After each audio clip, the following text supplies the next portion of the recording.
কল্পনা করুন আপনাকে ফাঁসির মঞ্চে নিয়ে যাওয়া হচ্ছে। চারপাশে শত শত শত্রু আপনাকে ঘিরে আছে। আপনার হাতে শেষ কিছু মুহূর্ত বাকি। এই চরম পরিস্থিতিতে আপনি কি করবেন? বাঁচার আকুতি জানাবেন, নাকি শত্রুদের চোখের সামনে দাঁড়িয়ে সম্পূর্ণ নির্ভয়ে আল্লাহর কাছে একান্ত প্রার্থনা করবেন? আজকের এই দাওয়া মঞ্চের পর্বে আমরা এমন এক সাহাবীর জীবন দেখব, যিনি নিজের শাহাদাতের মঞ্চে দাঁড়িয়েও ঈমানের এক অবিশ্বাস্য দৃঢ়তা দেখিয়েছিলেন। তিনি হলেন হজরত খুবাইব ইবনে আদি রাদিয়াল্লাহু আনহু। তার সেই শেষ মুহূর্তের দুরাকাত নামাজ এবং তার ঐতিহাসিক প্রার্থনা কিভাবে আল্লাহর আরশকে কাঁপিয়ে দিয়েছিল, জানতে হলে শেষ পর্যন্ত আমাদের সাথেই থাকুন। সমস্ত প্রশংসা সেই মহান সত্তা আল্লাহ রব্বুল আলামিনের জন্য, যিনি এই মহাবিশ্বের স্রষ্টা ও প্রতিপালক।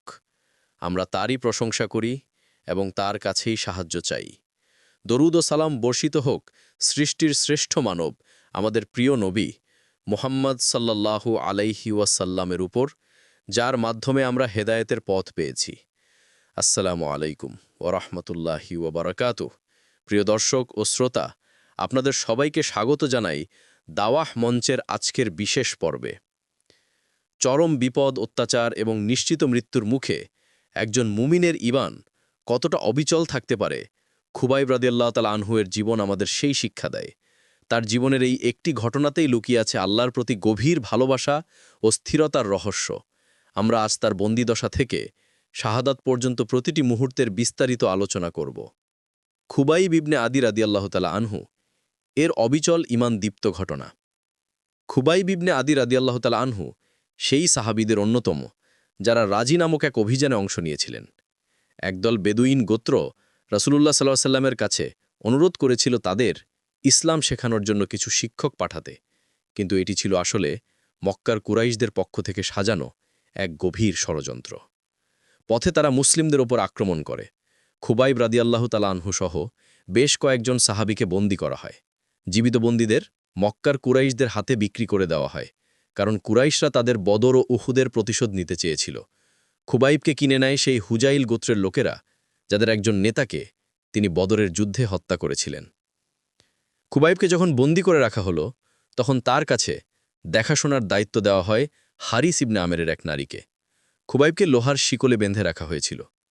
একদিন সেই নারী খুবাইবের কাছে গিয়ে অবাক হয়ে দেখেন, লোহার শিকলে বন্দী থাকা সত্ত্বেও খুবাইবের সামনে এমন কিছু তাজা আঙুরের গুচ্ছ, অথচ মক্কায় সেই সময় আঙুরের ফলন হওয়ার কোনো সুযোগই ছিল না। নারীটি বিস্মিত হয়ে জিজ্ঞেস করেন, এই আঙুর আপনি কোথা থেকে পেলেন?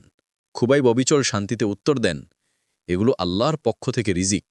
নিশ্চয়ই আল্লাহ যাকে ইচ্ছা করেন অপরিমিত রিজিক দান করেন। চরম প্রতিকূলতার মধ্যেও আল্লাহর উপর অবিচল আস্থা রাখলে আল্লাহ অলৌকিকভাবে তার বান্দার প্রয়োজন পূরণ করেন। কুরাইশরা তাকে হত্যা করার জন্য মক্কার বাইরে তানঈম নামক স্থানে নিয়ে গেল।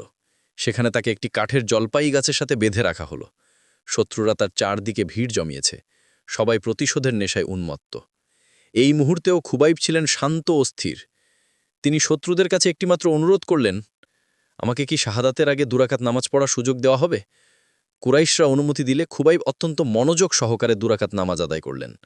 নামাজ শেষে তিনি কুরাইশদের দিকে তাকিয়ে বললেন, আল্লাহর শপথ, যদি তোমাদের মনে এই ধারণা না থাকতো যে আমি মৃত্যুকে ভয় পাচ্ছি, তাহলে আমি আরও দীর্ঘ সময় ধরে নামাজ পড়তাম। শত্রুরা যখন তাকে শেষ প্রশ্নটি করল, তুমি কি চাও না যে তোমার জায়গায় এখন মুহাম্মদ সাল্লাল্লাহু আলাইহি ওয়াসাল্লাম থাকুক এবং তুমি মুক্ত থাকো? খুবাইবের কণ্ঠে দৃঢ়তা। তিনি বললেন, আল্লাহর শপথ, আমি এটা কখনো পছন্দ করব না যে আমি নিরাপদে আমার পরিবারের কাছে থাকি, আর মুহাম্মদ সাল্লাল্লাহু আলাইহি ওয়াসাল্লামের পায়ে একটি কাটাও বিধুক। এরপর যখন তাকে হত্যা করা হচ্ছিল, তখন তিনি শেষবারের মতো আল্লাহের কাছে একটি ঐতিহাসিক প্রার্থনা করেন, হে আল্লাহ, তুমি এদের সবাইকে গুনে গুনে দেখে রাখো এবং এদের এক একজনকে কঠিনভাবে ধ্বংস করো, এদের কাউকেই রেহাই দিও না। এই দোয়া শেষ হওয়ার পরই তাকে বর্ষা দিয়ে আঘাত করে শহীদ করা হয়। খুবাইবের এই দোয়া এতই প্রভাবশালী ছিল যে কুরাইশরা যখনই তার নাম শুনত, তখনই ভয়ে লুকিয়ে যেত।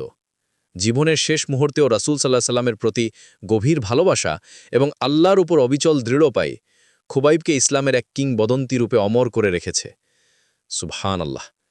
প্রিয় দর্শক, হযরত খুবাইব ইবনে আদি রাদিয়াল্লাহু তাআলা আনহুয়ের এই ঘটনা আমাদের শিখিয়ে গেল ঈমান কতটা শক্তিশালী হতে পারে। মৃত্যুর মুহূর্তেও যে বান্দা কেবল আল্লাহর দিকে মনোনিবেশ করে, আল্লাহ তার মর্যাদা বহুগুণ বাড়িয়ে দেন। আপনার জীবনে যখনই কোনো কঠিন পরীক্ষা বা সমস্যা আসবে, খুবাইব রাদিয়াল্লাহু তাআলা আনহুর সেই দুরাকাত নামাজের কথা মনে রাখবেন। ইমানের এরকম অবিচল দৃঢ়তা যদি আপনিও নিজের মধ্যে আনতে চান, তাহলে কমেন্টে আল্লাহুম্মা আমিন লিখে জানান। দাওয়া মঞ্চ সাহাবিয়ে কেরামের জীবন থেকে এমন আরও অজানা ও শিক্ষামূলক ঘটনা নিয়ে নিয়মিত ভিডিও তৈরি করছে। সেই মূল্যবান জীবনীগুলো মিস করতে না চাইলে এখনই আমাদের চ্যানেলটি সাবস্ক্রাইব করে পাশে থাকা বেল বাটনটি প্রেস করুন।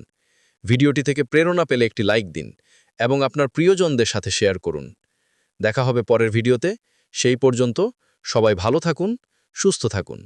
আসসালামু আলাইকুম ওয়া রাহমাতুল্লাহি ওয়া বারাকাতুহু।